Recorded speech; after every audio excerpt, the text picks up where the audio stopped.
এনে দয়াল আমরা পবিত্র রোজা মুখে রেখে আইছি, ঠিক আছে? ওরা আমাকে গায়ে উদাউদি গায়ে হাত দিছে কেন? আমরা এটা বিচার চাই, এটা বিচার চাই। কেন আমাকে গায়ে হাত দিছে রোজা মুখে রেখে? দয়াল নতুন লঞ্চ দিছে আজকে, নতুন দিয়ে গেট খোলা, গেট লাগিয়ে রেখে মানুষের গায়ে হাত দেয়। ওরা ব্যবহার করে, খারাপ ব্যবহার করে ওরা মানুষের সাথে। আমরা বিচার চাই। উৎসবে খুশি হবে নগদে বেশি, কারণ ঘন্টায় ঘন্টায় আছে গিফট জেতার সুযোগ। কিন্তু প্রচুর গেট আটকানো ছিল, ওই মনে হয় গেটে ধাক্কা দিয়েছে, ধাক্কা দেওয়ার কারণে এরা উত্তিত মাইক দিয়ে ডাক্তার না ফুলামানের ওই যাত্রীরা ফিরেছে, মাইক দিয়ে ডাক্তার না।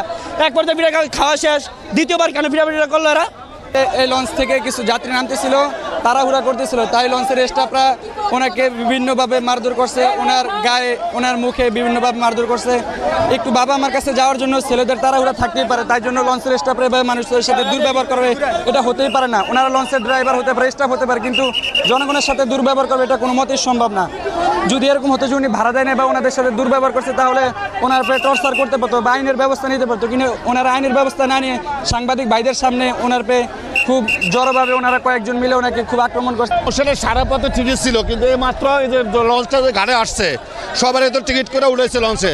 ওরা এই জায়গাটা কেন এমন করবে? গেটটা খুলে দেবে, মানুষের সব ব্যাগ ট্যাগ নিয়ে, বাচ্চা কাচ্চা নিয়ে অনেক কষ্ট হইতেছে, ওদের তো কোনো রেসপন্স নাই। অবশ্যই ব্যবস্থা নেওয়া উচিত। আমার লঞ্চের মধ্যে কোনো ঘটনা ঘটেনি, লঞ্চের বাইরে পল্টনের উপরে যে ঘটছে, তাও আমি দুই দিকের আলোচনা করে আমি একটা সিদ্ধান্ত নিয়েছি লঞ্চ কর্তৃপক্ষকে।